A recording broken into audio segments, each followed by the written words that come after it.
development, and I basically manage the mentoring initiative for 500 Men Making a Difference. So under that particular initiative, we have a lot of different projects that are happening within that. So to kind of give a brief overview as to what we have going on is that as an organization, one of the things we want to do is to attract people that have passions and aspirations. So within that, we have individuals that want to work with youth, that have different types of programs, and want to have some support on pushing those programs because they feel that it's important. So part of my role is to help them package it, help them find those resources and get those connections within the different schools or different organizations, etc. Together and bridge those gaps between their individual programs and the different resources that can use them. So we have individuals that focus on learning through nature. You know, they have great experience in dealing with aquatics. They have experience dealing with nature itself in terms of plants and different ways of just how the ecosystem moves. So since I'm not an expert on that, you know, basically what we do is we have those different partnerships and relationships to where this is what I want to do, how do we make that happen, and as a group, we support each other on pushing those different agendas.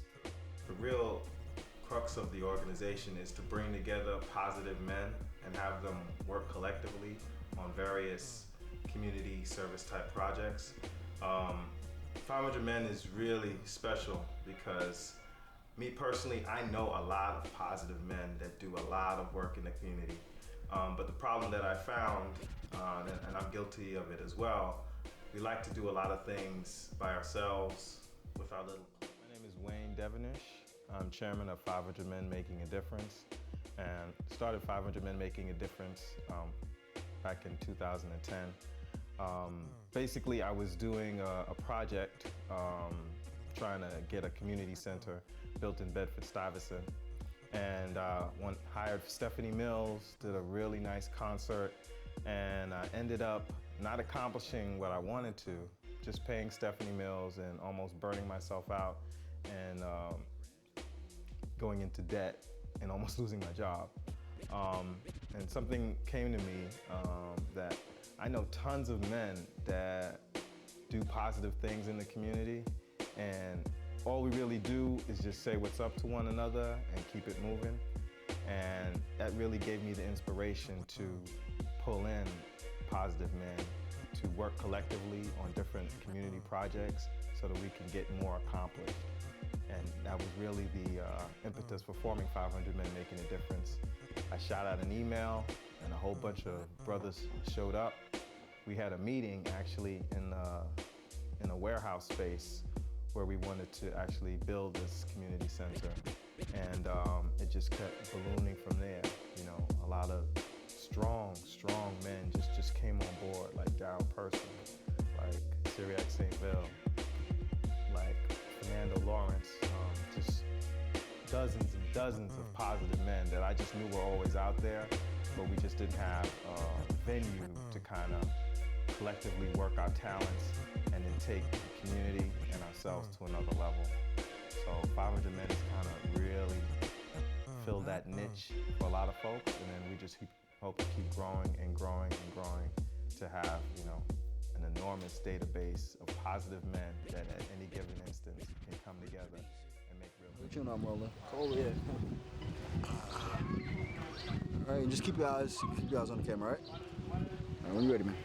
All right, name? Matthew Mitchell, and I'm from Colorado. Okay, I am Sophia Jerome Ward. I am a lady of 500 Men Making a Difference. I'm the founder of the Global Advancement Association for Blacks. I'm a humanitarian. I'm an honest and true person, and this is what I do here with my brothers and sisters in my community. I say we're like the A-team of community service.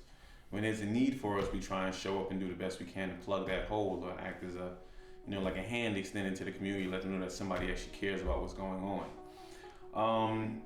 And it was strange because we just wanted to do something good, and then the responsibility comes with it. Like, all right, you guys are doing something good. What are you about? So we had to let people know what our mission was. And then, all right, that's your mission. Where are you going with it? So we had to create our vision. And now just sitting down amongst each other and kind of getting our minds clear on what we want to do and actually getting a goal, I needed to now be able to verbalize it and tell people this is where we're heading, this is what we're looking to do. And I take very, very seriously my responsibility as a spokesperson at 500 Men to make sure we say, hey, this is what these brothers are doing and this is what we're about. I joined the program because I knew that we're being poisoned with all of these fast foods and we don't know what's in the food, so we're just eating it. And I realized that we need to make a change in the community and start planting how they used to do for organic food. And some of those leadership programs, it all ties together. You know, we have the Black Men's Brunch, which is another big area that we're looking to bring youth into. And how this started was bringing influential men of color into a room to discuss what some of the concerns are in the community and to work together to build those partnerships to overcome it. So this way we're not sitting around complaining about it, but we're actually putting those action plans together that we can actually mobilize and start to overcome those obstacles that are placed in front of us. So as that program developed over time, you know, we recognized that, wow, this would be great to bring young people in to help them or assist them with mentoring for one piece, and also exposing them to what else is out there. You know, they may only be accustomed to seeing those people on the corner that are doing illegal activity and not really seeing the homemaker that's going out to work every day, coming home, handling business, and has a professional career. So what we're looking to do is to bring them together so now we can start part of that exploration process. You know, this is how men work. This is how we move within our communities. This is what we're about. And really just change that whole idea or that concept of we're not about anything, you know, but we want to give them firsthand experience on that. So those brunches, you know, we honor somebody in the community that's really been an integral part of building, you know, their surroundings, and we highlight them. You know, we highlight different individuals who have different professions, aspirations, etc., and just have a moment to just break bread as men in the community doing positive things. So the Black Men's Brunch has been a huge staple. It was pretty much envisioned by our Brooklyn Borough President, Eric Adams, and he had tasked us with the opportunity of creating such an event, in which, you know, one of our key members, our executive board members, took on, and I mean, he has really blown it out the water. And I mean, it's been great. People look forward to it every single time, and the numbers just keep growing and growing. It's been a great experience. I'm Pierre Anthony, also known as Pierre Ward. I'm a 500 Men brother, and I would love to see the organization grow and expand, not just locally, but globally. You know, I just feel like the work that they're doing in the community is awesome, it's amazing, and you know, it could affect so much more lives than they're doing right now. And I'm grateful for the lives that they are affecting. And I got involved with the organization through my wife, who is also a member. She was a member before me, and her excitement got me involved in it, and that's why I'm a member right now. Our first Black Men's Brunch was done at Crystal Manor, where I met Kevin Johnson. He's the chairman of Mokata. I also went to school with a fellow alumni, Laurie Cumbo, a New York City Council member that's very supportive of our organization, and many, many others. Jumani Williams was a year or two after me.